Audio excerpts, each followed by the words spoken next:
എടാ എൽദോ നിന്നെ സിനിമയിലെടുത്തടാ. ഭീമ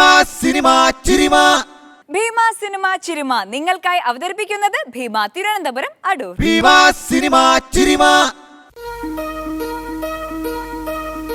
പണ്ട് ഉയരമുള്ള മിടുമിടുക്കൻ മിമിക്രിക്കാരിൽ ബഹുമിടുക്കൻ.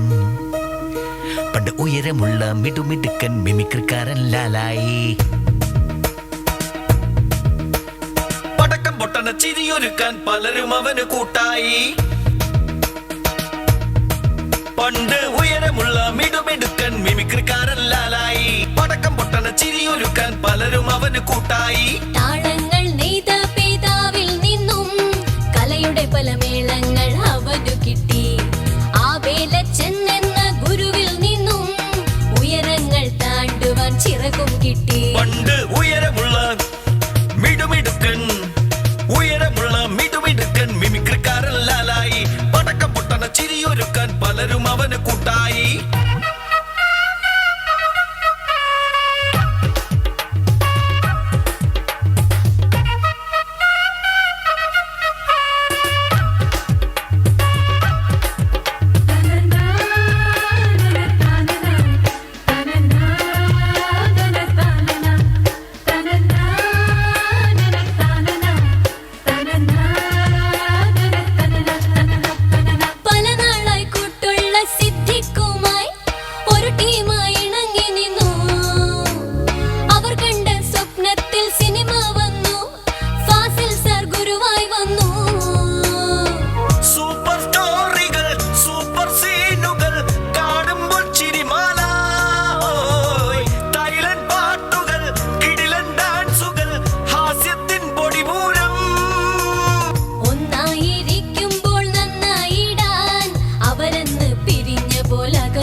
മിമിക്രിക്കാരൻ ലാലായി.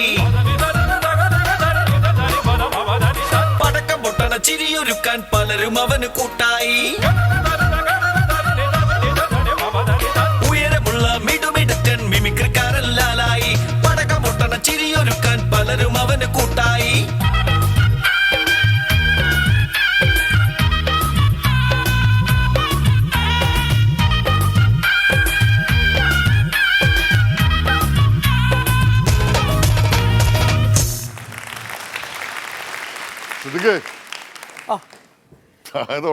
ഞാൻ ഇങ്ങോട്ട് വരുമ്പോഴേക്കും പെൺകുട്ടികളെല്ലാരും കൂടി വന്ന് എന്നെ തള്ളി അങ്ങും ഇങ്ങോട്ട് ഡാൻസുകാരല്ല. എങ്ങനെയുണ്ടായി dance? Welcome to cinema Chirima. ഇഷ്ടമായില്ലേ ഡാൻസ്? ഇഷ്ടമായില്ലേ? ഇൻട്രൊഡക്ഷൻ സോങ് കലകിയിരുന്നു. അതൊക്കെ സത്യത്തില് എനിക്ക് കേട്ട് കഴിഞ്ഞപ്പോ എനിക്ക് എന്നോട് തന്നെ ഒരു റെസ്പെക്ട് കൂടി. ആണോ? എനിക്ക് എന്നോടും കുറെ റെസ്പെക്ട് തുടങ്ങി. അയ്യോ ഞാനല്ല എഴുതിയത് നാദിർഷ. താനാണെങ്കിൽ നന്നായിട്ട് എന്നെ പറ്റി എഴുതൂല്ലോ.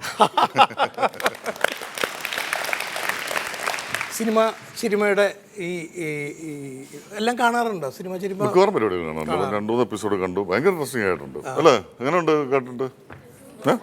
അടിപൊളി അല്ലേ? ഇതെന്താണ് ഗെറ്റപ്പ്?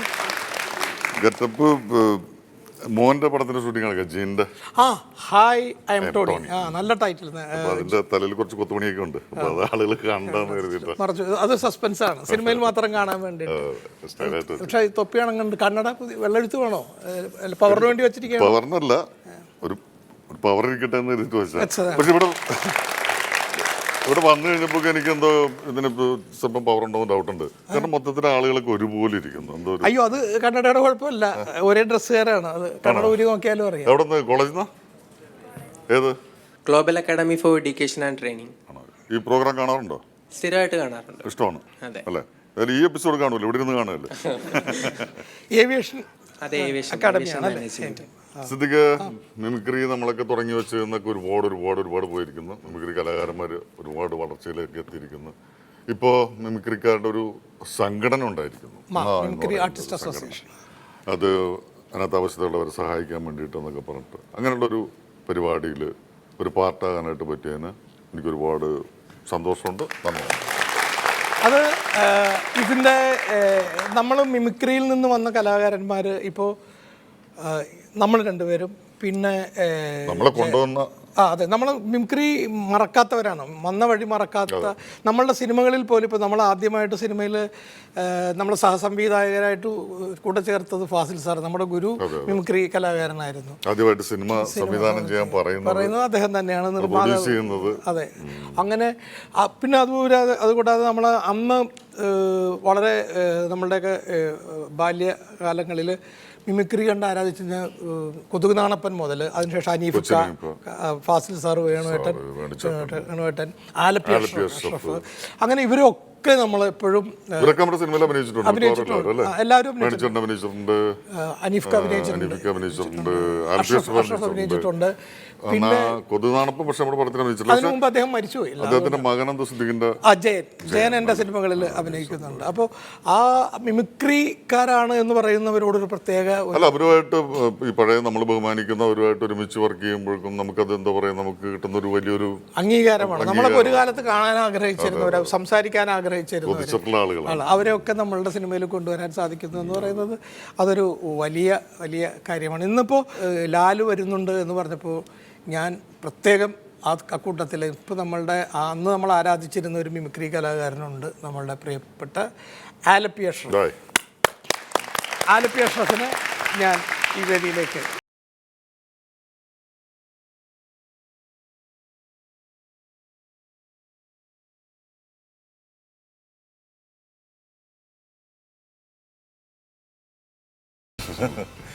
കുറേ കാലത്തിന് ശേഷമാണല്ലേ നമ്മൾ ഒരുമിച്ച് കാണുന്നത് തന്നെ. ഞങ്ങൾ ആദ്യം കാണുന്നത് ഇവിടെ വെച്ച് ആദ്യം നിങ്ങളെ കാണുന്നത് നോക്കത്താ ദൂരത്തിന്റെ സെറ്റിലാണ്, പാച്ചിക്കട വീട്ടിൽ. ആ വർക്ക് നടക്കുന്ന സമയത്ത്, തുടങ്ങുന്നതിന് മുമ്പ്. പിന്നെ ഈ ഷൂട്ടിങ് നടക്കുന്ന സമയത്ത് നമ്മുടെ ഇന്ദിരാഗാന്ധിയുടെ മരണം. അപ്പോൾ ഒരു ദിവസം അന്ന് ഷൂട്ടിങ് നടന്നില്ല. ആ മരിച്ച പർട്ടിക്കുലർ ഡേയിൽ ഞാൻ അന്ന് ഉദയ സ്റ്റുഡിയോയിലുണ്ട്. അന്നാണ് നമ്മൾ കൂടുതൽ സംസാരിക്കുന്നത്, കാര്യങ്ങളൊക്കെ. അതെ അതെ, അതെനിക്ക് ഇപ്പോഴും നല്ല ഓർമ്മയുണ്ട്, നിങ്ങൾ വന്നതും. പിന്നെ ഇപ്പോൾ അതിനു മുമ്പായിട്ടൊരു കാര്യം പറയാനുണ്ട്. നിങ്ങളുടെ ഈ നല്ല മനസ്സിന് ഇതിനകത്തൊരു വലിയ നന്മയുണ്ട്. ഈ സിനിമ ചിരിമ അതിൻ്റെ പുറകിൽ ആ നന്മയെ ഞാൻ എന്നും വളരെ എത്ര അതിന് നിങ്ങളെ സ്തുതിച്ചാലും അത് മതിയാവില്ല. കാരണം ഒരുപാട് അവശത അനുഭവിക്കുന്ന മിമിക്രി അല്ലെങ്കിൽ ഹാസ്യ കലാകാരന്മാർക്ക് നിങ്ങൾ ചെയ്യുന്ന സഹായം. ഇപ്പം നമ്മുടെ വി ഡി രാജപ്പൻ വളരെ അവശതയിലാണ്. അതാണ് ഞാൻ പറഞ്ഞത്, ഹാസ്യ പിന്നെ നിർമ്മൽ അദ്ദേഹത്തിനെ സഹായിച്ചത്. അങ്ങനെ ഒരുപാട് ഇനിയും പല കാര്യങ്ങളും ചെയ്യാൻ പറ്റും. എനിക്ക് തോന്നുന്നു അമ്മ എന്ന് പറയുന്ന സംഘടനയാണ് ഇങ്ങനെയുള്ള കാര്യങ്ങളൊക്കെ ചെയ്യാനായിട്ട് ഏറ്റവും മുൻപന്തിയിൽ നിൽക്കുന്നത്. അതെ അതെ, ഇപ്പൊ അമ്മ കഴിഞ്ഞാൽ ഇപ്പോൾ ഈ കലാകാരന്മാരുടെ ഏറ്റവും തിരക്കുള്ള നിങ്ങൾ അതിനുവേണ്ടി സമയം ചെലവഴിക്കുകയും ഇതിനുവേണ്ടി പ്രവർത്തിക്കുകയും ചെയ്യുമ്പോഴാണ് ആ നന്മയുടെ ഒരു വലിയൊരു മഹത്വം അവിടെ വരുന്നത്.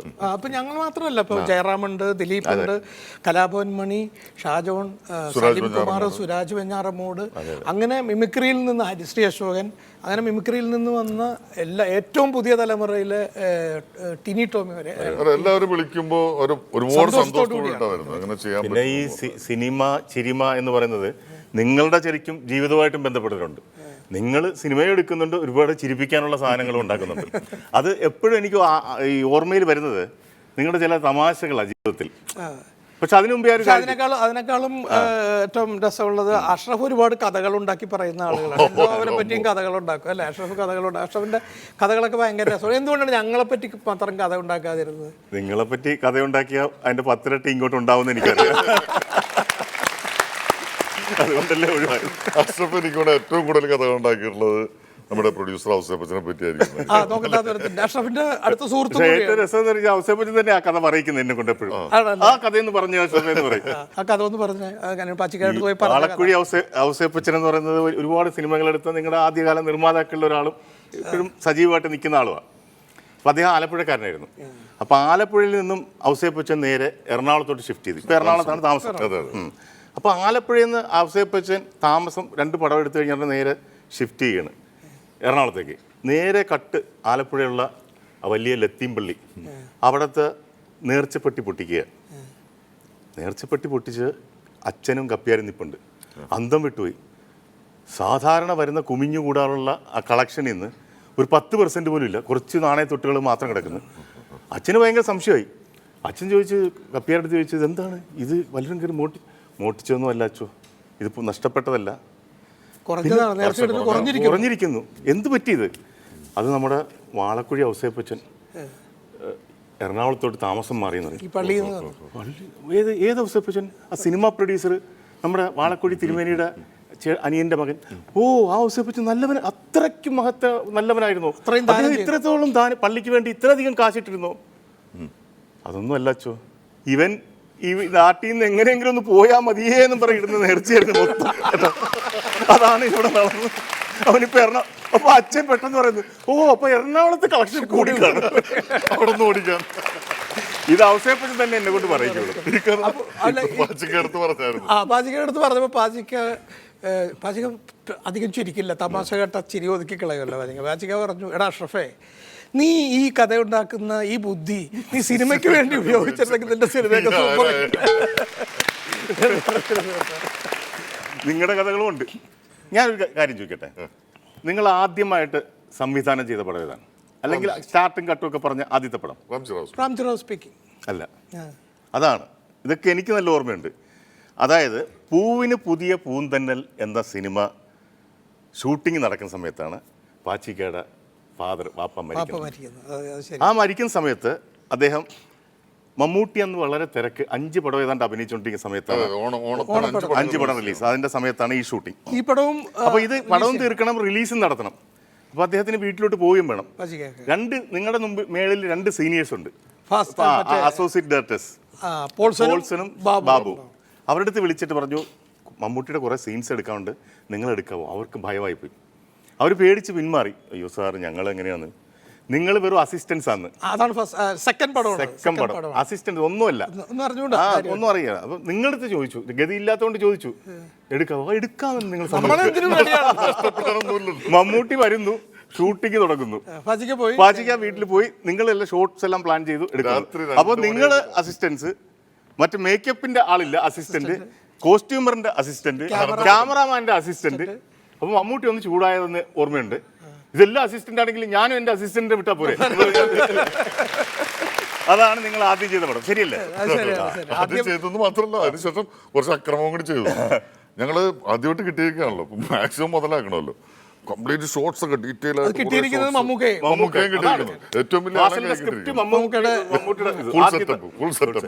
ഞങ്ങൾ കുറെ ഷോർട്സ് ഒക്കെ പ്ലാൻ ചെയ്ത് എടുക്കാൻ വേണ്ടി നമുക്ക് അത്യാവശ്യം പറ്റും. അപ്പൊ നമുക്ക് 5 പടത്തിന് ഷൂട്ടിങ് രാത്രി പോലെ ഉറക്കമില്ല. ഇത് നടക്കുമ്പോൾ 3 മണിയായി. നമുക്ക് അവിടെ കഴിഞ്ഞപ്പോൾ അത്യാവശ്യം ഷോട്ടൊക്കെ കഴിഞ്ഞ് നമുക്ക് പോയി. നമുക്ക് പോയതിനു ശേഷം മമ്മൂക്കാട് അതേ ഡ്രസ്സ് എടുത്ത് ആനന്ദക്കുട്ടൻ്റെ അസിസ്റ്റന്റ് ശിവനെ ഇടിച്ചിട്ട് ഡ്യൂപ്പിനെ വെച്ചിട്ട് കുറേ ഷോട്ട്സ് എടുത്തു. അത് കഴിഞ്ഞിട്ട് ഡബിങ്ങിന് വന്നപ്പോഴാണ് നമുക്ക് ഇതേത് ഷോട്ട് നിങ്ങളുടെ ആദ്യത്തെ പടത്തിൽ അഭിനയിക്കാൻ എനിക്കൊരു ഭാഗ്യം കിട്ടി. രണ്ടാമത്തെ പടം അതിലൊരു നിർമ്മാതാവാനും എനിക്ക് ചാൻസ് കിട്ടി, ഹരിഹരനാഥന്റെ വൺ ഓഫ് ദി പാർട്ട്ണർ നിർമ്മാണത്തിൽ. അപ്പൊ അങ്ങനെ എനിക്ക് അടുത്തടുത്ത് 2 ഭാഗ്യം. ആദ്യത്തെ പടത്തിൽ അഭിനയിക്കുന്നത് ശരിക്കും അഷ്റഫിനായിരുന്നു. അത് എനിക്ക് മറ്റേ CA പോൾ വന്നില്ല അന്ന്. ആ ഒരു വീടിന്റെ പോർഷൻ തീർക്കണം. അപ്പൊ ഞാനൊരു ആലപ്പുഴ മുനിസിപ്പൽ ചെയർമാന്റെ വീട്ടിൽ ഇരിക്കുകയാണ്, അരവിന്ദാക്ഷൻ ചേട്ടന്റെ വീട്ടിൽ ഇരിക്കുമ്പോൾ സിദ്ദീഖ് എന്നെ വിളിക്കുകയാണ്, അഷ്റഫ് ആ വീട്ടിലെ വർക്ക് തീർക്കണമെങ്കിൽ ഒരു ചെമ്മീൻ വർഗീസ് എന്ന് പറയുന്ന ക്യാരക്ടർ ഉണ്ട്, അത് ചെയ്യാൻ വേണ്ടിയാണ് എന്ന് പറയും ഓടി വരുന്നു. അങ്ങനെയാണ് ആ പടത്തിൽ അഭിനയിക്കുന്നത്. അപ്പോഴും ആ പടം കഴിഞ്ഞപ്പോഴാണ് നിങ്ങളുടെ വേറൊരു സംഭവം ഓർമ്മ വരുന്നത്. ഈ ഗാന്ധിമതി ബാലൻ എന്ന വലിയ പ്രൊഡ്യൂസറാണ്. അപ്പോൾ അദ്ദേഹത്തിന് നിങ്ങളെ വെച്ചൊരു പടം എടുത്താൽ കൊള്ളാമെന്ന് വലിയ ആഗ്രഹം ഉണ്ടായിരുന്നു. അങ്ങനെ നിങ്ങൾ മദ്രാസിൽ അദ്ദേഹം വന്ന് താമസിക്കുന്ന 5 സ്റ്റാർ ഹോട്ടലായ അടയാർ ഹോട്ടലിലാണ്. അവിടുത്തെ അടയാർ ഹോട്ടലിൽ 5 സ്റ്റാർ ഹോട്ടലിലാണ്. അപ്പോൾ നിങ്ങളന്ന് അവിടെ താമസിക്കുമ്പോൾ പറഞ്ഞ ഒരു ദിവസം പടത്തിൽ നിങ്ങൾ അവിടത്തേക്ക് ഭക്ഷണം കഴിക്കാൻ വേണ്ടി വൈകിട്ട് ഡിന്നറിന്, ഇതിൻ്റെ ഒരു ഡിസ്കഷനും ആകാം, ഡിന്നറിന് വേണ്ടി വിളിക്കുന്നു.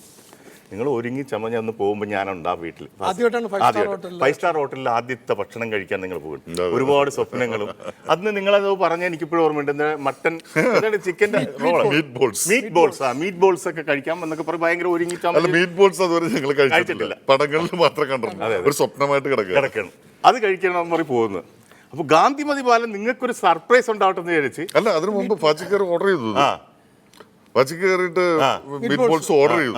ഓർഡർ ചെയ്തിട്ട് മീറ്റ് ബോൾസ് ഇങ്ങനെ പ്ലേറ്റ് ഇങ്ങനെ വരിക. അപ്പൊ നമ്മളിങ്ങനെ നോക്കിയൊക്കെയാണ് മറ്റേ ഈർക്കിലെ കുത്തി വെച്ചിട്ട് ഇതിങ്ങനെ വരിക. അപ്പൊ ഞാൻ ശ്രദ്ധിക്കും ഇങ്ങനെ പാൻ ചെയ്ത് ടേബിൾ വരെ എത്തുമ്പോഴാണ് വേറെ ഒന്നിനും ശ്രദ്ധിക്കുന്നില്ല. അതിലാണ് നമ്മുടെ ലുക്ക്. അപ്പോഴാണ് ഗാന്ധിപതി പാലസ് നിങ്ങൾക്ക് കൊണ്ടെന്ന് വെച്ച ഉടനെയാണ് ഗാന്ധിപതി പാലസ്. അയ്യേ ക്യാൻസൽ. എന്നിട്ട് അവിടുത്തെ മാനേജരെയും അവിടെ ഭയങ്കര സ്വാധീനം ഉപയോഗിച്ച് അദ്ദേഹം കുറച്ച് ഭക്ഷണം നിങ്ങൾക്ക് വേണ്ടി ഉണ്ടാക്കി വെച്ചു. കഞ്ഞിയും പയറും. ഇവരിത് കഴിച്ചിട്ട് പറയുന്നു, ഞങ്ങൾ കുറേ വർഷങ്ങളായിട്ട് ഇത് തന്നെ കഴിക്കുന്നു, എന്തെങ്കിലും കഴിക്കാന്ന് വിചാരിച്ചിട്ട് 5 സ്റ്റാറിൽ പോകും. അത് ഞാൻ എപ്പോഴും ഓർക്കും. ഇന്ന് നിങ്ങൾ 5 സ്റ്റാറിൽ നിന്ന് മാത്രമാണ് കഴിക്കുന്നതെന്ന് തോന്നുന്നു. അഷ്റഫ്, ഇപ്പം ഞങ്ങളൊക്കെ മിമിക്രി തുടങ്ങുന്നത്, ശരിക്കും ഞങ്ങൾ മിമിക്രി തുടങ്ങുന്നത് അനീഫ്ക്കയുടെ മിമിക്രി കണ്ടിട്ടാണ് തുടങ്ങുന്നത്. പിന്നെ അനീഫ്ക്ക, പാസിക്ക, പിന്നെ വേണുചേട്ടൻ ഇവരുടെയൊക്കെ ആണ്. അത് കഴിഞ്ഞിട്ട് ഒരു തരംഗമായിരുന്നു അഷ്റഫിൻ്റെ, അല്ലേ? മിമിക്രിക്ക് വേണ്ടി ഒരു മത്സരം ആദ്യമായിട്ട് കേരള യൂണിവേഴ്സിറ്റി വരുമ്പോൾ 75 കാലഘട്ടത്തിൽ അന്ന് എനിക്കാണ് 1ാം സമ്മാനം കിട്ടുന്നത്. അതുവരെ മോണോ ആക്ട്. മറ്റവരൊക്കെ മോണോ ആക്ടാണ് ചെയ്തുകൊണ്ടിരുന്നത്. അപ്പോഴിങ്ങനെ സ്റ്റേജിലൊക്കെ അവതരിപ്പിക്കാൻ പറ്റും, ഇങ്ങനെയൊക്കെ ആകുമെന്നൊന്നും ശരിക്കും അറിയില്ല. ശരിക്കും അതിനെനിക്ക് അവസരം ഒരുക്കി തന്നത് ഞാൻ ഇപ്പോഴും ഓർക്കുന്നു. അന്ന് ഈ മനോരമ കുടുംബത്തിൽ നിന്ന് മിസ്സിസ് കെ മാത്യുവാണ് എന്നെ ആദ്യമായിട്ട് വിളിക്കുന്നത്. അവിടെ കോട്ടയത്ത് ശരിക്കും എന്നെ അവിടെ ഒരു കസ്തൂർബ സോഷ്യൽ വെൽഫെയർ സെൻറ്റർ എന്ന് പറയുന്നുണ്ട്. അതിൽ എന്നെ വിളിച്ചിട്ട് പറഞ്ഞ് നിങ്ങളുടെ മിമിക്രി ഒന്ന് അവതരിപ്പിക്കണം, അവിടെ ചെയ്യാൻ പറ്റുമെന്ന്. ഞാൻ ആലപ്പുഴയിൽ നിന്ന് എൻ്റെ വീട്ടിൽ ഫോണില്ല, മനോരമ ഓഫീസിൽ ഫോൺ വന്നിട്ട് അവിടെ നിന്ന് ആൾ വന്ന് എൻ്റെ വീട്ടിൽ ഒന്ന് പറഞ്ഞ് ഇന്ന സമയത്ത് വിളിക്കും എന്ന് അങ്ങനെ വിളിച്ച് ഏർപ്പാട് ചെയ്താണ് അന്നത്തെ കാലത്ത് 75 കാലഘട്ടത്തിൽ. അവിടെയാണ് ആദ്യം തുടങ്ങുന്നത് ശരിക്കും മിമിക്രി. പിന്നെ അത് കഴിഞ്ഞ് ഒരുപാട് ഞാൻ മിസ്സിസ് കെ മാത്യു അവർ അറേഞ്ച് ചെയ്തിരിക്കുന്ന ഒരുപാട് പരിപാടികളിൽ എന്നെ പങ്കെടുപ്പിച്ചിട്ടുണ്ട്. ഇൻക്ലൂഡിങ് കേരള മിസ് മത്സരം, സൗന്ദര്യ മത്സരത്തിൽ അതിലൊക്കെ. അപ്പൊ അങ്ങനെയാണ് ഉണ്ടാകുന്നത്. ഇവിടെ പലയിടത്തൊക്കെ സംസാരിക്കുമ്പോൾ പലരും മിമിക്രിയിലേക്ക് വളരെ യാദൃശ്ചികമായിട്ട് വന്നവരാ. അഷ്റഫ് മിമിക്രിക്കാരനാണോ തീരുമാനിച്ചല്ലോ എനിക്ക് അറിയാനേ പാടില്ല. അന്ന് മിമിക്രി എന്നൊരു പദം പോലും ഇല്ല ആ കാലഘട്ടത്തിൽ. വലിയ ഇതില്ല, പരിചയമില്ല ആൾക്കാർക്ക് മിമിക്രി എന്ന് പറഞ്ഞാൽ. അങ്ങനെ ഒരു കാലഘട്ടത്തിൽ, ആ കാലഘട്ടത്തിൽ തമാശ അത് ശരിക്കും സിനിമ കാണുമ്പം ഒരേപോലെ വരുന്ന ഒരുപാട് സംഭവമുണ്ട്. അതിൽ ഉമ്മുക്കാടൊരു സാധനമുണ്ട്, കെ പി ഉമ്മർ വരുന്നത് ലോകത്തിൽ ആദ്യമായിട്ട് അനൗൺസ് ചെയ്തിട്ട് ബലാത്സംഗം ചെയ്യാൻ വരുന്ന ഒരേ ഒരാളേ ഉള്ളൂ. ഞാൻ നിന്നെ ബലാത്സംഗം ചെയ്യാൻ പോവുകയാണെന്ന് പറഞ്ഞു. അപ്പൊ ഇത് എല്ലാ പടത്തിലും കാണുകയാണ്. ബലാത്സംഗം അങ്ങോട്ട് കൂടും. അപ്പൊ ഗോവിന്ദൻ കുട്ടി എന്ന് പറയുന്ന നടനുണ്ട്. അദ്ദേഹം ഒരുപാട് പ്രലോഭനങ്ങൾ കൊടുത്തിട്ടാണ് പെണ്ണുങ്ങൾ ബലാത്സംഗം ചെയ്യുന്നത്.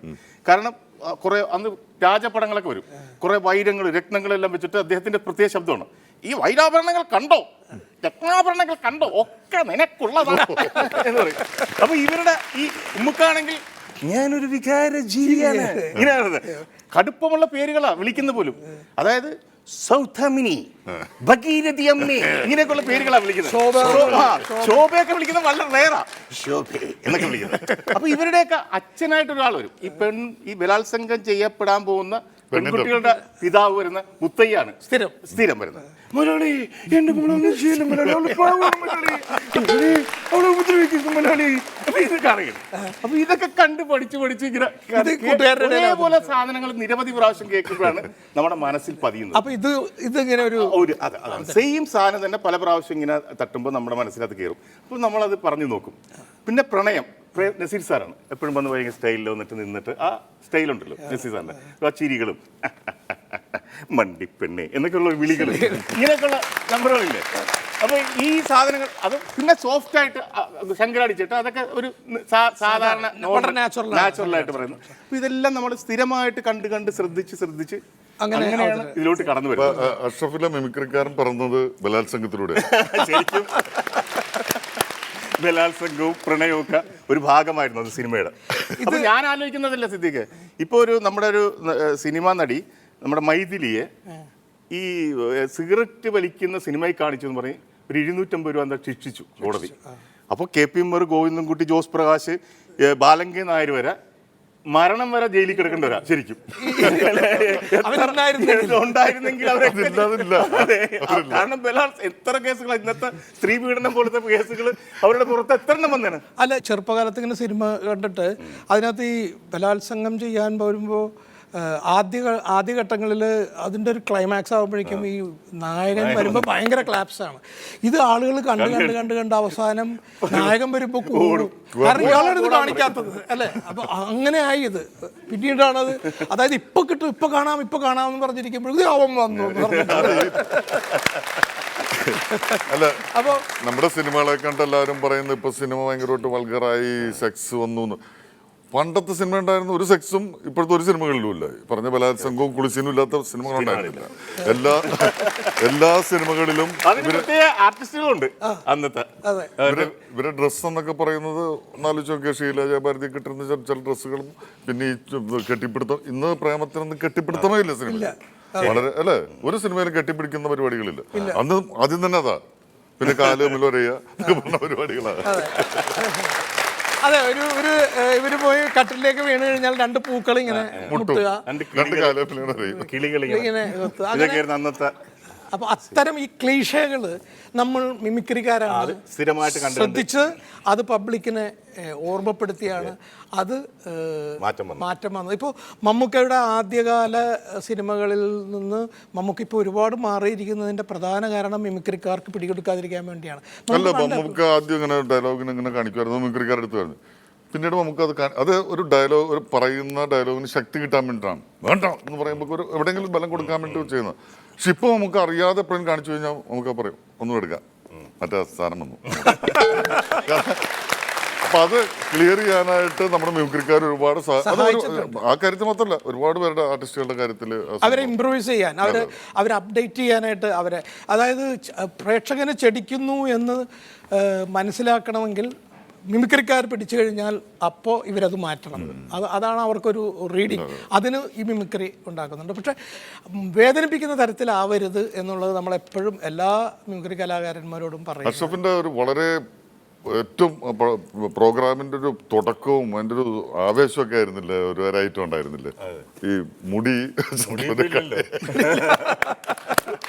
അതായിരുന്നില്ല അഷ്റഫിന്റെ ഒരു തുടക്കം. ഞാൻ മുടി ഇങ്ങനെ അനക്കും, മൊത്തം അനക്കുമായിരുന്നു. അത് എനിക്ക് ഓർമ്മയുണ്ട്, മനസ്സിലൊക്കെ നിൽക്കുന്നുണ്ട്. അത് അഷ്റഫ് സ്റ്റേജിലേക്ക് വരുന്നു, ആളുകൾ ആദ്യം ബോളൊക്കെ ഉണ്ടായിരുന്ന ഒരു സൈലന്റ് ആയി കഴിഞ്ഞാൽ മുടി പതുക്കെ അതിന് കഥ ഇറക്കി, ഭയങ്കര ക്ലാപ്സ്. അതിന്റെ കഥ ലാലിറക്കിയത് മുടി പൊഴിഞ്ഞുകൊണ്ടാണ് ഞാൻ മിമിക്രി നിർത്തിപ്പോയത്. മുടിയില്ലാതെ ഇപ്പൊ ചെയ്യാൻ പറ്റും, അനങ്ങില്ല. തൊപ്പി വെച്ചാ ചെയ്യാം. തൊപ്പി സംഘടിപ്പിച്ചു ഊരാൻ വയ്യാത്തതുകൊണ്ട്. അപ്പൊ ഇനിയിപ്പോ എന്തായാലും നമ്മുടെ മിമിക്രി കലാകാരന്മാർ അവരുടെ ഒരു സ്റ്റൈൽ ആൻഡ് സ്കിറ്റുമായിട്ട് റെഡി ആയിട്ടുണ്ട്. നമുക്ക് അത് കണ്ടിട്ട് വീണ്ടും നമ്മുടെ ഈ രസങ്ങളിലേക്ക് മടങ്ങി വരാം. ഹാസ്യ തറവാട്ടിലെ ഇളമുറക്കാർ വീണ്ടും ഈ വേദിയിൽ ഒരുങ്ങുകയാണ് ഒരു പുതിയ ഹാസ്യ വിരുന്നനായി.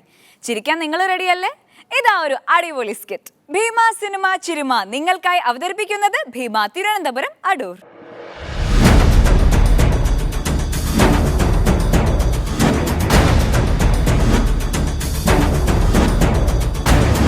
ലക്ഷ്യം മാർഗത്തെ സാധൂകരിക്കുന്നു. ജീവിതത്തിൽ ഓരോ മനുഷ്യനും ഓരോരോ ലക്ഷ്യങ്ങളുണ്ട്. ലക്ഷ്യപ്രാപ്തിയിലെത്തിയവർ നിരവധി, എന്നാൽ പ്രയത്നിച്ചിട്ടും ലക്ഷ്യപ്രാപ്തി നേടാത്തവർ അനവധി. പക്ഷേ അതിനുവേണ്ടി ഇങ്ങനെ വാശി പിടിച്ചാലോ? ചരണം ചരണം ഗണേശ ഗണേശ ചരണം ചരണം ഗണേശ തുടങ്ങിയല്ലേ ഇങ്ങനെ എന്ത് പറ്റി? കപ്പാസിറ്റി തീർന്നോ? ഗണേശ ചരണം ചരണം ഗണേശ ചരണം.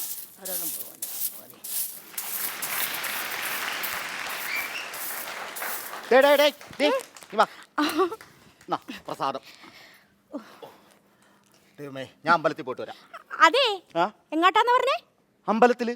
അല്ല, ഇത്ര നേരത്തെ അകത്ത് മണിയടിയും പൂജ ആയിരുന്നില്ലേ? ഇനി അമ്പലത്തിൽ പോണോ? എടി, ഇന്നത്തെ ദിവസത്തിന്റെ പ്രത്യേകത അറിയാവോ നിനക്ക്? അത് പിന്നെ എനിക്ക് അറിയത്തില്ലേ. ചേട്ടൻ തന്നെ പറഞ്ഞാ മതി. അല്ല, നീ പറ. നമ്മുടെ മേഴ്സിപ്പൂച്ച പ്രസവിച്ച് 4 കുട്ടികളെന്നല്ലേ?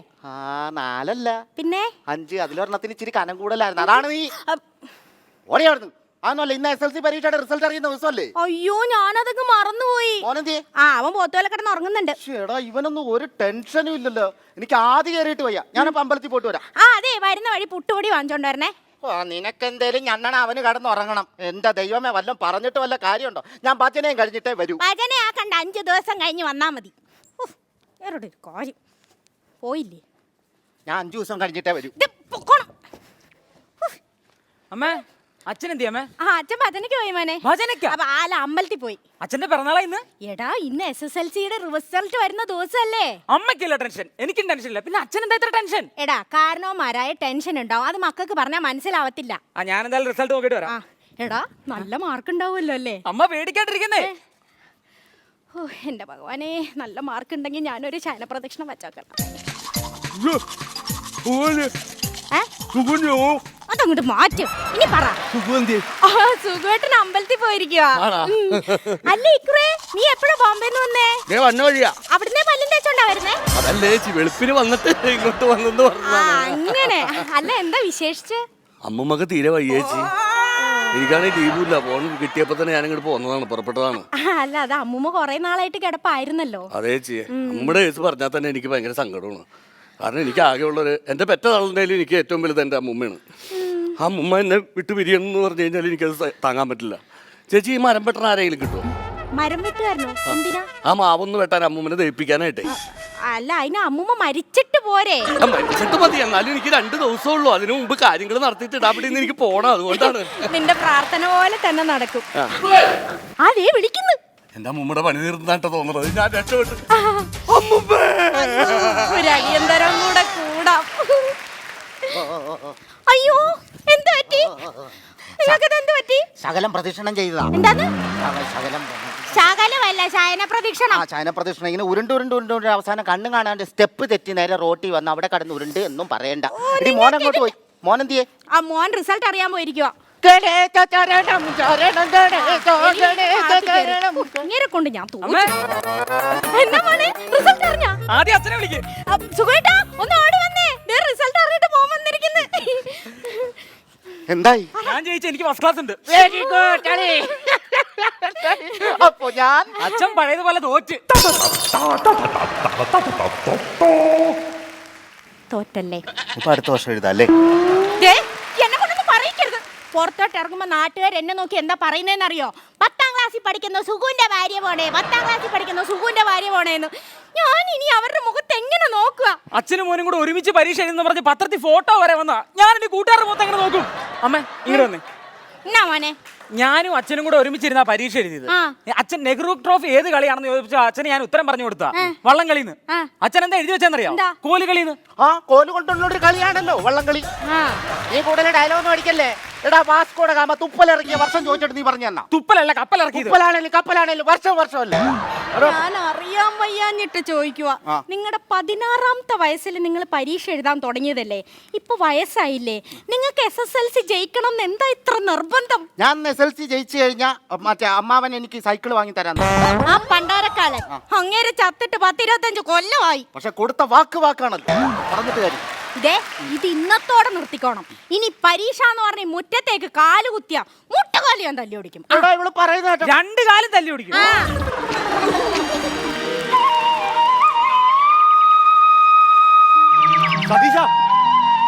സതീശ എന്താ ഇങ്ങനൊരു കാര്യമുണ്ട്. എന്താ കുഴപ്പം? എടാ നീ ആദ്യം നിന്റെ അമ്മനെ വിളിക്ക്. എന്താ കാര്യം? നിന്റെ അമ്മനെ വിളിക്കാൻ ഒരു കാര്യം പറയണ്ടത്. അമ്മേ മോനെ അമ്മ ഇങ്ങൊന്നൊരു കാര്യം പറയണ്ടത്.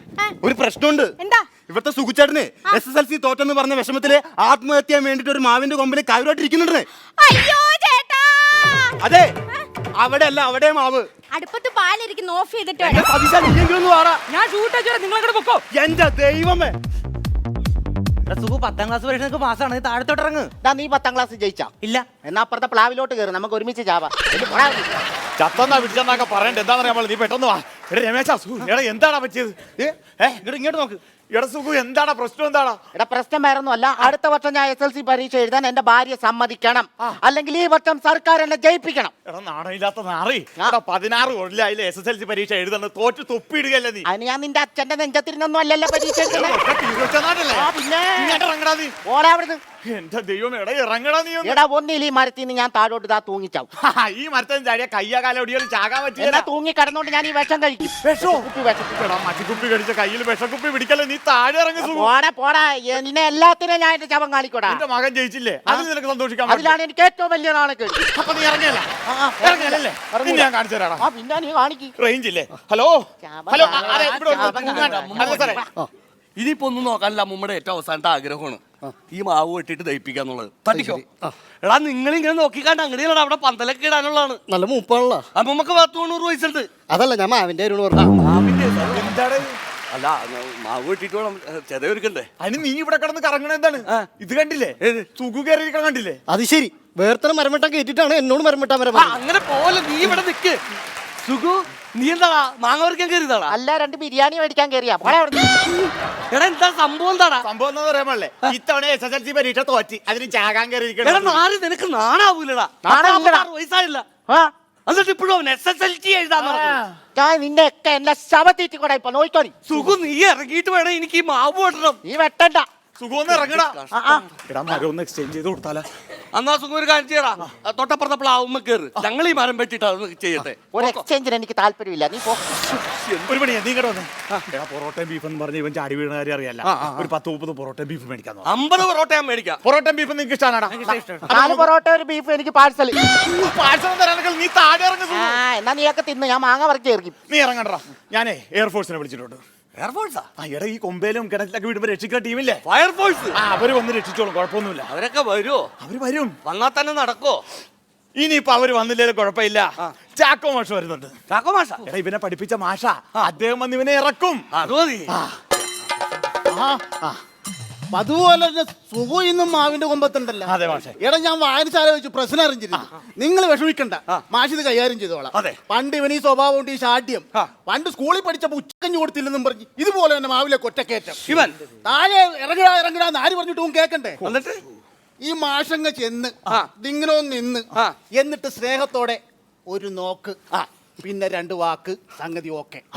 സ്നേഹത്തോടുള്ള നോക്കും വാക്കൊക്കെ ഒന്ന് കാണിക്കും മാഷെ. അവരിങ്ങനെ ഇറങ്ങി പോരട്ടെ. സുഖോ മാഷേ, ഇതാണ് സ്നേഹത്തോടെയുള്ള ഒരു നോക്ക്. ഇനി ആ 2 വാക്ക് കൊടുക്കി. എന്താടാ മോനെ പോടാറി. ഇതാണ് മാഷിന്റെ 2 വാക്ക്. അപ്പൊ സംഗതി ഓക്കെ. ഓക്കെയാണ്. എനിക്കങ്ങ് പോവാല്ലോ. നിങ്ങൾ പോവാനിരിക്കണോ? ഇങ്ങനെ ഒറ്റ കാരണമാണ് ഞാൻ ഈ ആത്മഹത്യ ചെയ്യാൻ പോണ, അറിയാവോ?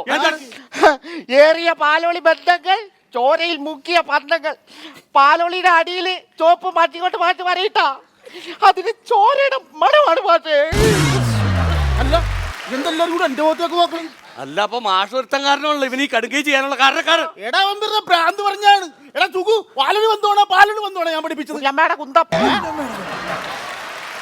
പാലോളി ഈ ബന്ധങ്ങൾ പഠിപ്പിച്ചിട്ടില്ല, പാലോളി ഇത് പറഞ്ഞിട്ടില്ല. പിന്നെ കുഞ്ഞമ്മയുടെ കുന്ത ഇവിടെ നിന്ന് കിട്ടി. ഇത് ഏത് കവിതയാണ്? ഇത് അക്കിത്തൊഴിയതാണോ? വയലാർ രാമവർമ്മയുടെ? അല്ല മെസ്സി എഴുതിയതാ. കൺഫ്യൂഷൻ ആയല്ലോ. നമുക്കിനി നോക്കട്ടെ. എടാ എങ്ങനെയെങ്കിലും നീ ഒന്ന് പിടിച്ച് മരം വെട്ടാൻ നിൽക്കട്ടാ. എടാ കവിത തെറ്റിച്ചുകൊണ്ടാണ് ഇപ്പൊ ആത്മഹത്യ ചെയ്യാൻ പോണത്, തോറ്റുപോയത്. അത് ഏതാണ് നമ്മൾ അറിയേണ്ടത് നാട്ടുകാര്. എടാ ഏത് കവിതയാണത്? കുഞ്ഞമ്മയുടെ കുന്തം ഞാൻ പഠിച്ചിട്ടില്ല.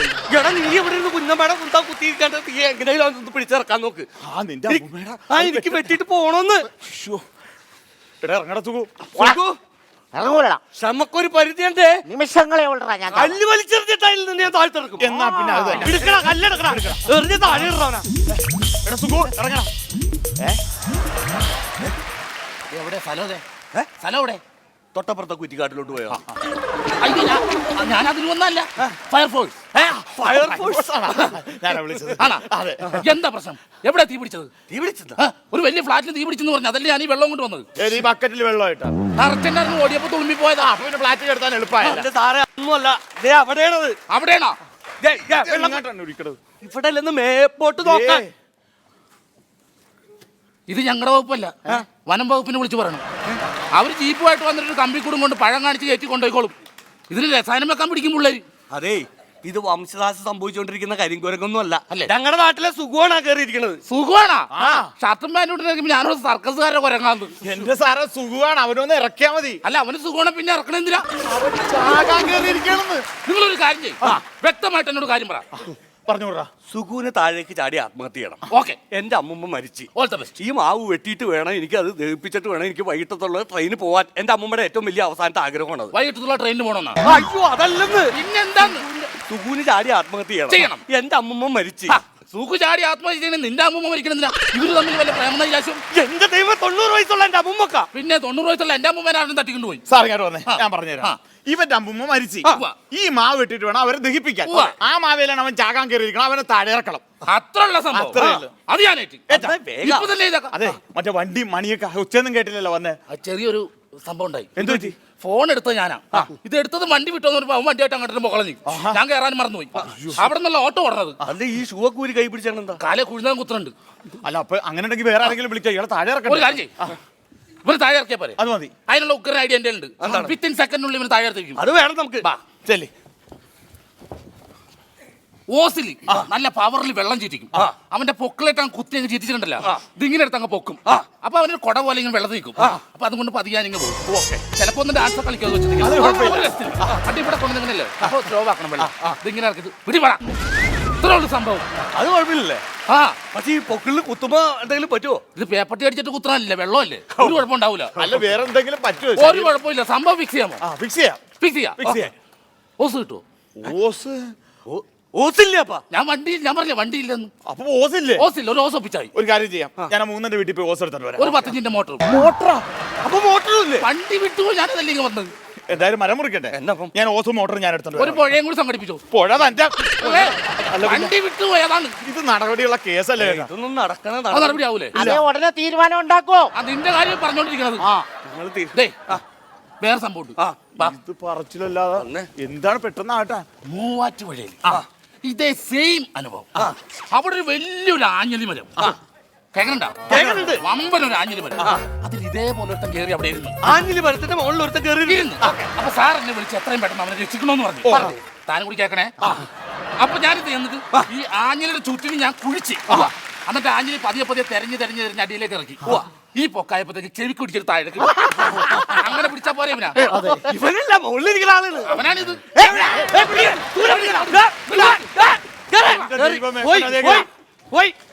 പിടിക്കാൻ പാടില്ലായിരുന്നോ? ഞാൻ പിടിച്ചു തന്നല്ലേ പൊട്ടന്മാരി.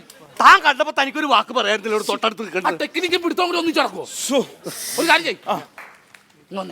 എന്താണ് സംഭവം? എന്താണ് സെയിം സാധനം ഞാനിവിടെ റിപ്ലൈ ചെയ്യും. അതനുസരിച്ച് അവൻ ഇറങ്ങി വരും. അപ്പൊ നമുക്ക് കയ്യോടെ പിടിക്കാം. മൂവാറ്റുപുഴയിൽ വെച്ച് വലിയൊരു മരം. അപ്പൊ ആ മരം ഞാൻ കുഴിച്ച് താഴ്ത്തി എന്നിട്ടില്ല. പിടിച്ചോടാ. ഞാൻ വരൂല. ചമ്മിയല്ല ചമ്മി. പൊളിഞ്ഞു പോയി. കുഞ്ഞമ്മയുടെ കുന്തോന്ന് പറഞ്ഞു. മൊത്തം കൺഫ്യൂഷൻ ആയില്ല.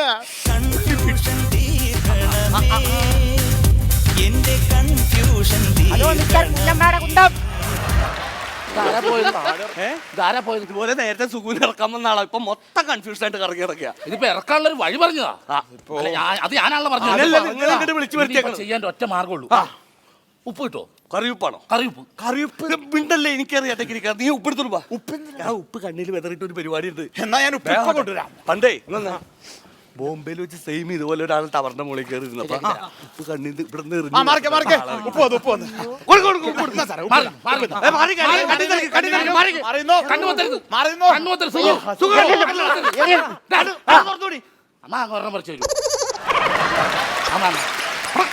ഇത് വെള്ളം വന്നിട്ട് പോയാതാ. ഉപ്പ് ചോദിച്ചാൽ മാങ്ങ മുക്കി തിന്നാനാണോ? ഉപ്പും കൂട്ടി തിന്നാൻ. നീ എന്താടാ പറഞ്ഞ? ഉപ്പ് കണ്ണിലെറിഞ്ഞിട്ട് ഫയർഫോഴ്സ്? ഞാനാണോ പറഞ്ഞാണ്? നിന്റെ അമ്മൂമ്മയുടെ അതല്ലടാ, നിന്റെ അമ്മൂമ്മയുടെ ശവദാഹം ഇത് വെട്ടണ്ടേ? സംഭവം ഇറക്കണ്ടേ? ഇറക്കണോന്ന്. അതിനെന്ത് ചെയ്യും? ഒരു വഴി പറഞ്ഞു താ. എന്താണ് ഐഡിയ? നമ്മൾ 3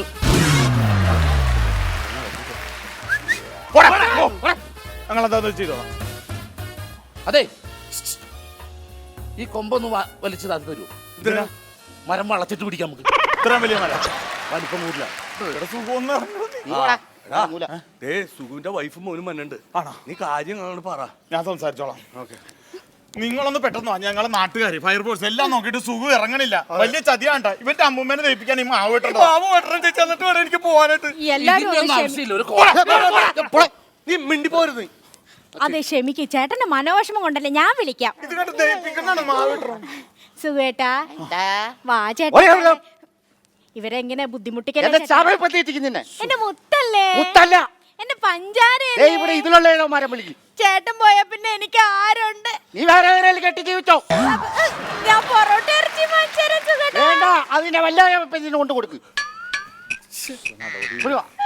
ശവത്തേക്ക് ഞാൻ തള്ളേ മോനെ ഇതിലായോ ഇത് ഇതിന്റെ അപ്പുറമൊക്കെ ഞങ്ങൾ പറഞ്ഞാൽ നടക്കൂല ചേച്ചി. വാ മോനെ നമുക്ക് പോവാം. എനിക്കാണ് ഇട്ടരക്കുള്ള ട്രെയിൻ പോവുകയും ചെയ്യണം. ആയിക്കോട്ടെ. ഇവിടെ ഇവിടെ ഇവിടെ ഇവിടെ ദാ. തനിക്ക് പരീക്ഷ എഴുതണോ? വേണ്ട തനിക്ക് ആത്മഹത്യ ചെയ്യണോ? വേണ്ട. എന്നാ മര്യാദക്ക് വീട്ടിൽ പോ. ആയിക്കോട്ടെ. ഇവിടെ ചെല്ല്, വാ. ചുമ്മാ ഇടയ്ക്ക് ഞാൻ ഇങ്ങനാ.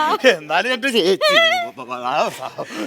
സന്തോഷം കൊണ്ടാണ് തെറ്റിദ്ധരിക്കണ്ട. പുള്ളിയുടെ ടെക്നിക്കാണെന്ന് എനിക്ക് മനസ്സിലായി.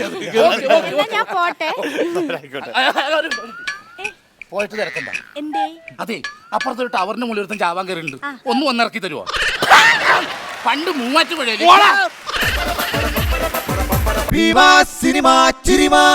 മലയാളത്തിൽ മിമിക്രിക്ക് ഹരിശ്രീ കുറിച്ച ആലപ്പി അഷ്റഫ് സിദ്ദീഖ് ലാൽമാരോടൊപ്പം ചേരുമ്പം എന്തായിരിക്കും ഭീമ സിനിമ ചിരിമയിൽ സംഭവിക്കുക? ഇതാ വീണ്ടും ചിരിയുടെ പൊടിപൂരം. ഭീമ സിനിമ ചിരിമ നിങ്ങൾക്കായി അവതരിപ്പിക്കുന്നത് ഭീമ തിരുവനന്തപുരം അടൂർ. ഈ അഷ്റഫിന്റെ മുടിയുടെ ഐറ്റം പറഞ്ഞു. അപ്പൊ തൊപ്പി വേണമെങ്കിൽ ഉണ്ടെങ്കിലേ ചെയ്യാൻ പറ്റുള്ളൂ എന്ന് പറഞ്ഞപ്പോൾ നമ്മൾ തൊപ്പി സംഘടിപ്പിച്ച് തന്നിട്ടുണ്ട്. ഇനി അത് ചെയ്യാതെ ഇവിടെ നിന്ന് തോപ്പിട്ട് പോയിരുന്നു. അതെ, അതുകൊണ്ട് അത് നമുക്ക് കാണാം. അഷ്റഫ് ആദ്യം വന്നിട്ട് എന്താ ചെയ്യുന്നത്? ഞാൻ ആദ്യം സ്റ്റേജിലിടുന്ന അന്ന് തല നിറച്ച് മുടിയാണ്. ഇപ്പൊ ഞാൻ മുടി ഇല്ലാത്തതുകൊണ്ട് ഇന്ന് തൊപ്പി വെച്ചിരിക്കുന്നു. പക്ഷെ എനിക്ക് തല അനക്കാൻ പറ്റുമായിരുന്നു അന്ന്. അന്നത്തെ ഒരു സ്റ്റൈൽ എന്ന് വെച്ചാൽ അത് വളരെ അപൂർവമായിട്ട് ഇപ്പോൾ എല്ലാം ഒരുപാട് പേർക്ക് ചെയ്യാൻ പറ്റുന്നുണ്ട്. ഞാൻ നിന്നിട്ട് ചെയ്ത് കാണിക്കാം.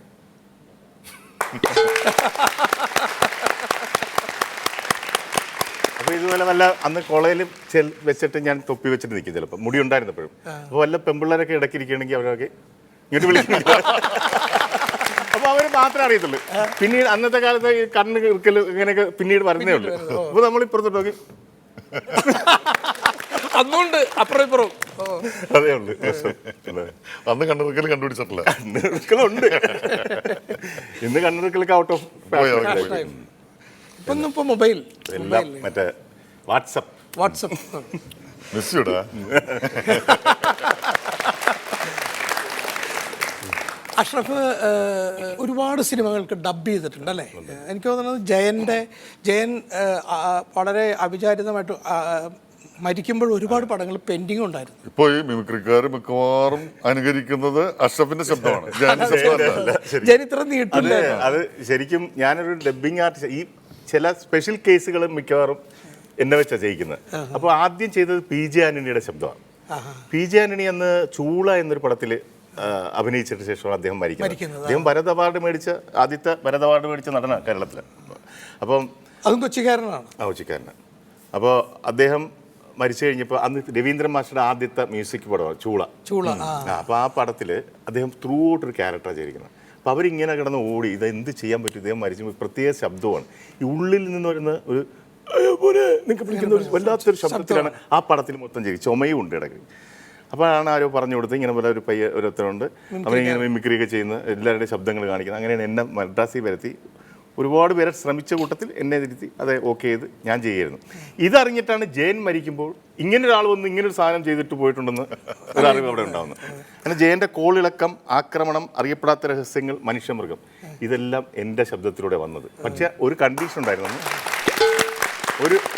ഒരു കണ്ടീഷൻ അതിൻ്റെ നിർമ്മാതാക്കളും സംവിധായകരും എൻ്റെ അടുത്ത് പറഞ്ഞിരുന്നു, ഇത് വെളിയും മിണ്ടാൻ പാടില്ലെന്ന്. അവരുടെ കളക്ഷനെയൊക്കെ ബാധിക്കുന്ന പ്രശ്നമാണ്. അത് ആളുകൾ ഒരു മുൻവിധിയോടെ കാണും, അത് കുറ്റം പറയാൻ പാടില്ല. ഞാനത് സൂക്ഷിച്ചു. പക്ഷേ ജയൻ മരിച്ചു ഒരു 10-20-30 വർഷങ്ങൾക്ക് ശേഷം ഈ ശബ്ദം ഉയർത്തെഴുന്നേക്കാണ് വീണ്ടും. അത് പലതും ഞാൻ ആലോചിക്കുന്നത് ഇതെല്ലാം എൻ്റെ ശബ്ദമാണ്. ജയന്റെ കുറച്ചുകൂടെ സോഫ്റ്റാണ്, ഞാൻ കുറച്ചുകൂടെ കട്ടിയിലാണ് സംസാരിച്ചിരിക്കുന്നത്. അതങ്ങോട്ട് കയറി. അത് ഈ മിമിക്രിക്കാരാണ് ജയന് ഒരു രണ്ടാം ജന്മം ഉണ്ടാക്കി. അങ്ങനെ ലോക ചരിത്രത്തിൽ തന്നെ ഒരു നടൻ മരിച്ചതിന് ശേഷം നൂറ്റാണ്ടുകൾക്കപ്പുറം ശബ്ദം ഉയർത്തെഴുന്നേറ്റ് വരുന്നത് ഇങ്ങനെ ലോക ചരിത്രത്തിൽ ഒറ്റ നടനേ ഉള്ളൂ, ജയന്റെ മാത്രമേ ഉള്ളൂ. ജയന്റെ ശബ്ദം അഷ്റഫ് എടുത്ത എന്തെങ്കിലും ഓർമ്മയുണ്ടോ? എനിക്ക് അത്ര ഇത് മനുഷ്യമൃഗത്തിലൊക്കെ എന്തോ ഡയലോഗ് ഉണ്ട്, കുതിരയ്ക്ക് റംപെടുക്കുന്നത് കുതിച്ചു പായാനാണ് ചില സാധനമുണ്ട്. ഇങ്ങനെയൊക്കെയുള്ള ചില ഡയലോഗുകളാണ്. സിനിമയിൽ ആരെങ്കിലും മരിച്ചു കഴിഞ്ഞാൽ ആദ്യം അറിയിക്കാൻ പോകുന്ന അഷ്റഫിനെ. അല്ല, മരിക്കുന്ന മാത്രമല്ല, ജീവിച്ചിരുന്നാലും. രജനീകാന്ത് ഗർജന എന്നൊരു പടം ചെയ്ത്, അത് മലയാളം, തമിഴ്, തെലുങ്ക് അങ്ങനെ 4 ഭാഷയുണ്ടായിരുന്നു. പക്ഷേ അദ്ദേഹത്തിൻ്റെ പടം ഫസ്റ്റ് കോപ്പി ആയ ശേഷം രജനീകാന്ത് ആ പടം ഇരുന്ന് കണ്ടു. അദ്ദേഹം മലയാളം വെർഷൻ കണ്ടിട്ട് പറയും അദ്ദേഹത്തിന് ആരോ ചെയ്ത് വെച്ച ശബ്ദം അത് അദ്ദേഹത്തിന് മാച്ച് ആവുന്നില്ലെന്ന് ബോധ്യപ്പെട്ട് അദ്ദേഹം ഇത് മാറ്റണമെന്ന് പറയും. ഹേംനാഥ് പ്രൊഡക്ഷൻസിൻ്റെ പടമാണ്, വലിയ ബാനറാണ്. അവരാകെ വേണ്ട എന്ത് ചെയ്യണമെന്ന് അറിയാൻ പാടില്ല. ഇനി രജനിക്ക് മാച്ച് ആവുന്ന സൗണ്ട് ചെയ്യുന്ന ആരെങ്കിലും വെച്ച് ചെയ്യണമെന്ന് പറയും. അത് രജനീകാന്തിൻ്റെ ഓർഡറാണ്. അപ്പോൾ അത് കാരണം എന്നെ വരുത്തി. ഇവിടുന്ന് ഞാൻ മദ്രാസിൽ പോകുന്നു, അവിടെ ചെന്ന് സംസാരിക്കുന്നു.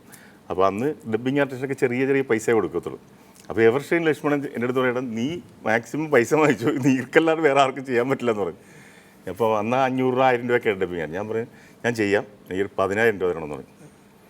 ഈ ഇതെന്താ ഹിന്ദി പടവാ, ഇതാണെന്നൊക്കെ ചോദിച്ചു. ലാസ്റ്റ് അവർ പറഞ്ഞു ഞങ്ങൾ തരാം, പക്ഷെ ഒറ്റ കണ്ടീഷൻ, രജനീകാന്തിൻ്റെ മുമ്പിൽ വെച്ച്, അല്ലെങ്കിൽ നിങ്ങൾ ഇനി ചെയ്ത് കഴിഞ്ഞാൽ രജനീകാന്ത് നാളെ പറയുന്നത് ഇതും പറ്റത്തില്ല എന്ന് പറഞ്ഞാൽ ഞങ്ങൾ കുഴയും. അതുകൊണ്ട് രജനീകാന്തിൻ്റെ മുമ്പിൽ വെച്ച് ഇത് നിങ്ങൾ ശബ്ദം ഓക്കെ ചെയ്തിട്ട് ശേഷം നിങ്ങൾക്ക് ഇത് ചെയ്തു തരാമെന്നത്. അപ്പോൾ ഒരു കോപ്പി ആയി കഴിഞ്ഞാൽ ഒരുപാട് ജോലികളുണ്ട്. ഇതെല്ലാം രണ്ടാമത് പിരിക്കണം, മൊത്തം സൗണ്ട് പല സിസ്റ്റമല്ല. അപ്പോൾ ഒരു ഫസ്റ്റ് കോപ്പി ആയി കഴിഞ്ഞാൽ വീണ്ടും ഒന്നേന്ന് തുടങ്ങണം എല്ലാം. അതുകൊണ്ട് അവർക്ക് ആ റിസ്ക് എടുക്കാൻ പറ്റാത്തതുകൊണ്ട് പോയി നിന്ന് ഡബ്ബിംഗ് തിയേറ്ററിലേക്ക് എന്നെ കൊണ്ടുപോയി. അന്ന് ബാലാജിയുടെ മോഹൻലാലിൻ്റെ അമ്മയപ്പൻ്റെ ഡബ്ബിംഗ് തിയേറ്റർ, സുജാത തിയേറ്റർ. എനിക്കിപ്പോഴും ഓർമ്മയുണ്ട്. രജനീകാന്ത് വലിയ സ്റ്റൈലിൽ കയറി വന്നു, നിന്നു, നമസ്കാരം പറഞ്ഞ് നിന്നു. അദ്ദേഹം പറയും ഒരു മൈക്ക് വെച്ചു, ഒരു സീന് അദ്ദേഹത്തിൻ്റെ പൈലറ്റ് ട്രാക്ക് ഞാൻ കേട്ടു. ഒരു കോട്ടിൽ എന്ന് പറയുന്നൊരു സാധനമായിരുന്നു, എന്തോ എനിക്ക് ഓർമ്മയില്ല. അതിപ്പം അത് ഇട്ട് എഴുന്നിട്ട് ചെയ്യാൻ പറഞ്ഞു. ഞാൻ അവിടെ നിന്നുണ്ട് അത് ചെയ്തു. പുള്ളി അപ്പം തന്നെ എഴുന്നിട്ട് പറഞ്ഞു ഇത് ഓക്കെ എന്ന് പറയാം. ഒറ്റ പുസ്തകം സന്തോഷമായി. കൂടുതൽ പൈസ ചോദിക്കാത്തതിന് സങ്കടം തോന്നി. അപ്പോഴാണ് തോന്നിയത് ഒരു 25,000 ചോദിക്കാൻ. എന്തായാലും നമ്മൾ ഔസേപ്പച്ചൻ്റെ കഥകൾ പറഞ്ഞു, പഴയ കാര്യങ്ങൾ ഒരുപാട്. ഔസേപ്പച്ചൻ ഒരു ക്യാപ്ഷൻ എഴുതിയ ഓർമ്മയുണ്ട്, ഒരു പരസ്യം. അതായത് നിങ്ങളുടെ പടം ഓടുമ്പം നിങ്ങൾ തന്നെ ക്യാപ്ഷൻ എഴുതി കൊടുക്കുന്നത്. നമ്മളുടെ ഗോഡ് ഫാദർ കളിച്ചോണ്ടിരിക്കുമ്പോൾ ഔസേപ്പച്ചൻ്റെ ഒരു പടം ഓടിക്കൊണ്ടിരിക്കുന്നത്. ആ പടം വളരെ മോശം കളക്ഷൻ ആയിരുന്നു. പക്ഷെ നിങ്ങളത് ഔസേപ്പച്ചൻ ഒന്ന് പറഞ്ഞ എങ്ങനെയാണ് പടത്തിന് കളക്ഷനായിട്ട് കയറുന്നില്ല. അപ്പൊ നമുക്കൊരു ക്യാപ്ഷൻ വേണം. അത് നമ്മുടെ യാത്രക്കൊക്കെ വന്ന പോലത്തെ ഒരു ക്യാപ്ഷൻ ആയിരിക്കണം. ഈ ചിത്രം കണ്ടിട്ടില്ലെങ്കിൽ മലയാളത്തിലെ ഏറ്റവും നല്ല സിനിമ നിങ്ങൾ കണ്ടിട്ടില്ല. അങ്ങനെ പവർഫുൾ ആയിട്ടുള്ള ഒരു ക്യാപ്ഷൻ വേണം വേണ്ടാവുന്നു. അപ്പൊ അതെങ്ങനെയാണ്? അപ്പൊ ഈ പടം കണ്ടിട്ടാണെങ്കിൽ അതുകൊണ്ട് എഴുതാൻ തോന്നുന്നുണ്ട് നമുക്ക്. അങ്ങനെ പറയാൻ നുണ പറയുന്നതിന് പരിചയമുണ്ടല്ലോ. അവസാനം ഞാൻ പറഞ്ഞു ഔസേപ്പച്ച ഒരു ക്യാപ്ഷൻ ഉണ്ട്, ഇതൊന്ന് ട്രൈ ചെയ്ത് നോക്ക്. ഈ ചിത്രം നിങ്ങൾ കണ്ടില്ലെങ്കിൽ മലയാളത്തിലെ ഒരു നല്ല പ്രൊഡ്യൂസറെ ഇനി നിങ്ങൾ കാണില്ല. കഥകൾ ഒരുപാട്. നോക്കത്താദൂരത്ത് കഥ ഡിസ്കഷൻ സമയത്തൊക്കെ ഔസേപ്പച്ചൻ പറഞ്ഞുകൊണ്ടിരിക്കുന്ന ഒരു കാര്യമുണ്ടല്ലോ, ഓർമ്മയുണ്ടല്ലോ. രണ്ട് സ്ഥലത്ത് കണ്ണീരുണ്ടാവണം. ചിരിയുണ്ട് നിങ്ങളുടെ പടത്തിൽ സ്ക്രിപ്റ്റിലുണ്ട്. സ്ക്രിപ്റ്റ് വായിച്ചിട്ട് ഈ വായിക്കുന്ന എല്ലാവരും കിടന്ന് വീണ് ചിരിക്കണം. പക്ഷെ ഔസേപ്പച്ചൻ മാത്രം ചിരിയുണ്ടായിട്ട് വരും. രണ്ടിടത്ത് കണ്ണ് നിറയണം, രണ്ടിടത്ത് കണ്ണ് നിറയണം എന്ന് പറഞ്ഞു. അപ്പോൾ അത് കഴിഞ്ഞിട്ട് അവസാനം ഇതിനകത്ത് എവിടെയാണ് കണ്ണ് നിറയുന്ന സീൻ അങ്ങനെ ചേർക്കാൻ പറ്റില്ലല്ലോ. അപ്പോൾ ഔസേപ്പച്ചനോട് നമ്മൾ വിളിച്ചിട്ട് പറഞ്ഞു, ഔസേപ്പച്ച കുഴപ്പമില്ല, അത് നമ്മൾ റെഡിയാക്കിയിട്ടുണ്ട്. പക്ഷെ അത് ഇപ്പം നമ്മൾ പറയില്ല. പടം റിലീസ് ചെയ്യുന്ന അന്ന് ഔസേപ്പച്ചൻ രണ്ടിടത്ത്, ഒന്ന് ആലപ്പുഴയിലും പോകണം, ഒന്ന് എറണാകുളത്തും പോകണം. രണ്ടിടത്തും ആളുണ്ടാവില്ല. അപ്പോൾ ഔസേപ്പച്ചൻ്റെ കാണുന്ന പക്ഷെ അത് തന്നെയാണ് സംഭവിച്ചത്. ആദ്യത്തെ മാറ്റിനിക്കൊന്നും ആളില്ല. മാറ്റിനി ഫസ്റ്റ് ഷോ സെക്കൻഡ് ഷോ മുതലാണ് ആ പടം കയറി വന്നത്. ഫസ്റ്റ് ഷോയ്ക്ക് ആളില്ലാന്ന് ആദ്യത്തെ ഷോയ്ക്ക് 13 പേരും കണ്ടേ ഉള്ളായിരുന്നു. നിർമ്മാതാവ് തലകറങ്ങി സോഡാക്കി ഒഴിച്ച് തന്നിട്ട് സെക്കൻഡ് ഷോ ഇപ്പൊ പറയാ പിന്നീട് ആള് കൂടി. ഫസ്റ്റ് ഷോയ്ക്ക് കുറച്ചുകൂടെ കൂടി, സെക്കൻഡ് ഷോ ഫുള്ളായപ്പോഴാണ് ഉണർന്നത് ശരിക്കും. ഒരു കുഴപ്പമില്ല, ആള് പിന്നീട് ആ പടം ഗംഭീരമായി പോയി. എന്തൊക്കെയാണെങ്കിലും നല്ല ഒരുപാട് അനുഭവങ്ങളിലൂടെ പങ്കുവെച്ചു. ആ പഴയ കാലം നമുക്ക് മുമ്പിൽ ഒരിക്കൽ കൂടി കൊണ്ടുവന്നു അഷ്റഫ്. ഒരുപാട് നന്ദി. അതിനോടൊപ്പം തന്നെ ഇനി ഞങ്ങളൊക്കെ കണ്ടു കൊതിച്ചിരുന്ന ഒരുപാട് കാര്യങ്ങളുണ്ട്. അഷ്റഫിൻ്റെ പല മിമിക്രി ഈ തലമുറകൾ കണ്ടിട്ടില്ല. ഈ തലമുറ അത് കാണാൻ അല്ലെങ്കിൽ അത് അവതരിപ്പിക്കാൻ ഒരു പ്രാവശ്യവും കൂടി, അല്ലെങ്കിൽ 1-2 പ്രാവശ്യമെങ്കിലും എല്ലാവർക്കും അത് കാണാനായിട്ട് ആഗ്രഹമുണ്ട്. നമുക്കും ആഗ്രഹമുണ്ട്. അതിനു വേണ്ടിയിട്ട് അഷ്റഫ് വീണ്ടും വരണമെന്ന് അഭ്യർത്ഥിക്കുന്നു. നന്ദി. വളരെ സന്തോഷം.